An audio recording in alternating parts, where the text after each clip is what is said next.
Hours ago, Hunter Biden leaving the courtroom as we were watching some very interesting testimony, to say the least, as his ex-wife, his ex-girlfriend, the man who sold Biden the gun as he's accused of lying on federal forms, all took the stand today. So a lot to unpack here with this case. Let's bring in right now friend of the program, former federal prosecutor Neama Rahmani. Thank you again for joining us here on Live Now from Fox. And when you talk about an ex-wife, a ex-girlfriend on the stand, what were the biggest takeaways from some of that testimony today? Well, Andy, we first started with Kathleen, and even though her testimony wasn't too long, it was very powerful. They were married for 20 years, and she talked about Hunter Biden's drug addiction, which started in 2015. Obviously, this case arises from conduct that took place in 2018. But Kathleen described finding crack pipes and drug paraphernalia in Hunter Biden's vehicle within reach of the children. So, really kind of powerful testimony if you're talking about someone that's known Hunter Biden for so many years. And then she talked about his infidelity, which caused them to break up. And then we heard from his girlfriend, Zoe, who was a former stripper, and her testimony was very detailed. We're talking about images like that, of course, of Hunter Biden in the bathtub with the crack pipe. It was redacted. The full image wasn't there. That's, of course, we're seeing the ATF form that Hunter Biden filled out. But Zoe described her relationship with Hunter Biden, which included them using drugs together. She was testifying under a grant immunity. He would wake up, and within 20 minutes, he would be smoking crack cocaine. And she talked about how he would get drugs from drug dealers by withdrawing cash, and how she would communicate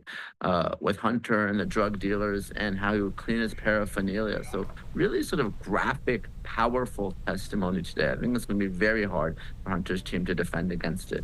Yeah, the ex-wife was maybe a little bit more in the distance, but the ex-girlfriend, the testimony there was very just maybe stark with all the images, some of the testimony of him using drugs up until September of 2018. Of course, he purchased the gun in October of 2018. And there was an interesting point as maybe Zoe was describing Hunter Biden in public as charming, as affable, and then also talked about maybe behind closed doors that he used those drugs, like you said, almost every 20 minutes. Maybe how did they kind of set that up in terms of a prosecution to show that he was charming, but then he had these faults and that he potentially lied on this form? Well, the prosecution is getting ahead of some of the defense arguments in the case, and it's going to be difficult to defend, but we know the defense is going to say that at the time Hunter Biden filled out the forms, he truly believed that he was not a user or an addict. Well, the testimony we heard today suggests the opposite. Here's someone who's a lawyer, not just any lawyer.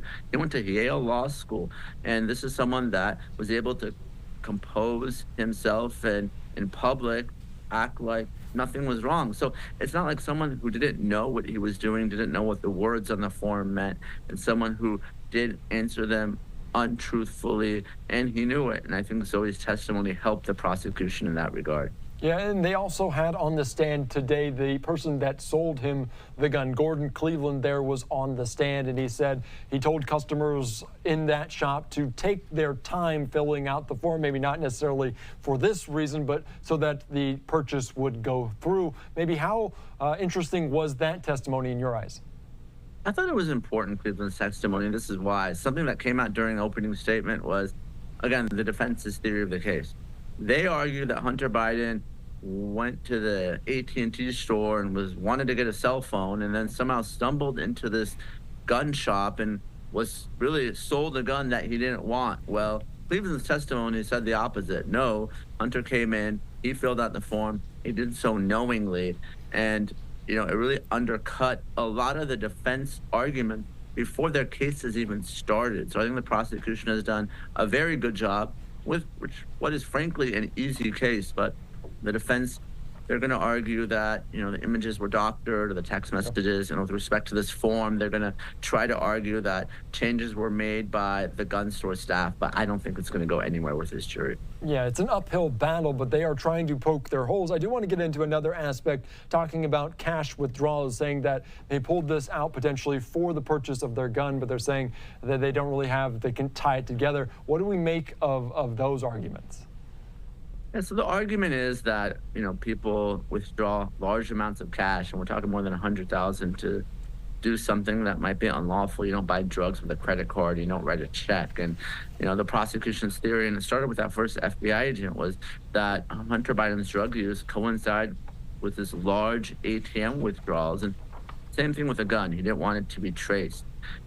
I thought the defense made some headway arguing that really we don't know what the cash was spent on, but I think the jurors can read between the lines. I mean, it's clear that, someone that is doing something unlawful is going to do so by using cash, not other means. Yeah, that is a very, very good point as well. Very difficult one to defend. I do want to ask you just about maybe the witnesses and their order, because as we look back at the Trump trial, the first witness on the stand, David Pecker, ultimately likely was the most consequential of the witnesses there. Erica Jensen, the FBI agent, doesn't seem like she's the most consequential testimony here. It might be the ex-wife, it might be the ex-girlfriend. Can you talk me through maybe the order in which these went and maybe how they lined them up or wanted to line them up? You're right, Andy. Prosecutors want to start strong and overwhelm the defense. So by the time the defense even starts their case in chief, it's over. Jurors have made up their mind. Now, obviously, they're supposed to hear all the evidence, but if they're so far behind, that's tough to do. So the prosecution's first witness is key. And like you said in the Trump case, it was David Pecker. It turned out he was very important. I would argue that it wasn't, Erica Jensen, the FBI agent, who was the most important witness, but Hunter Biden himself. She got in his own words, those text messages, those communications with drug dealers, him talking about his addiction, him talking about buying drugs the day after this form was filled out. So she got in the evidence of the laptop. She got in all the cell phone evidence, the evidence of Hunter Biden's memoir. We heard that where he's talking about his drug addiction. So I think the best witness in this case, Andy, against Hunter Biden is Hunter Biden himself, and that's why this case is not one that is really defensible. All right, well, that answered my question in full, because I was very curious about that, just as we kind of get into the nitty-gritty of some of these cases that I'm not necessarily familiar with, but you are. Neama, anything else that you'd like to add as we continue on with this case? Because today felt like a big day. What comes next?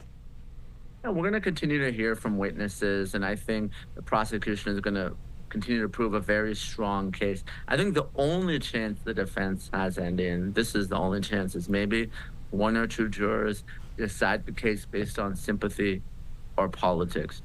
Because if you're analyzing this case, there is no real defense here. This is marching toward an inevitable guilty verdict. Now, the defense does have some arguments on appeal. These arguments were denied by Judge Norica, and that's to enforce the original plea agreement. Some people call it a sweetheart deal. That was diversion, and maybe to attack the constitutionality of this very statute. But as far as this court is concerned and this jury, I think we're going to get a guilty verdict, and maybe, just maybe, the defense wants to roll the dice and take their chance on appeal. All right, well, that was, as you go through this trial, as we hear the evidence, we hear the witnesses, that plea deal certainly looks better and better for Hunter Biden. Of course, like you said, a potential sweetheart deal that fell through several months ago. All right, Neama, thank you again. We appreciate your time, as always, here on Live Now. Of course, Andy, thanks for having me. All right, thank you. All right, we're going to continue on here on Live Now from Fox. Great conversation there as